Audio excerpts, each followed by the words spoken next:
Hi, welcome back to another pivot table tutorial. In this video, we're going to cover how to apply various filters directly to the pivot table as opposed to the raw data itself. So once again, we have our source data in this view here. And as a reminder, in the source data itself, filters are automatically added if you formatted your data as a table, which we have.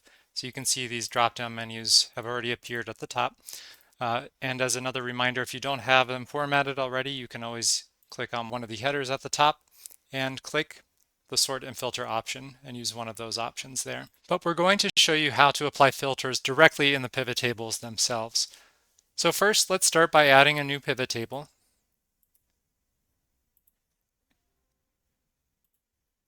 For rows, we're going to use EI program.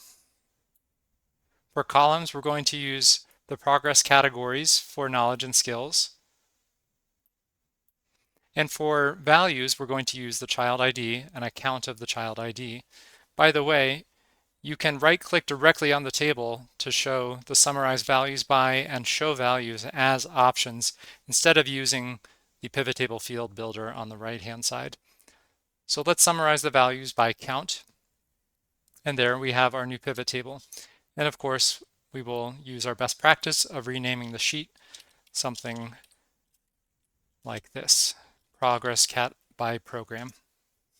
As we have seen, there are a number of different options when you use the label and value filters. Feel free to explore those on your own, but for now, we just wanted to cover the basic idea of how to apply the filters within the pivot table.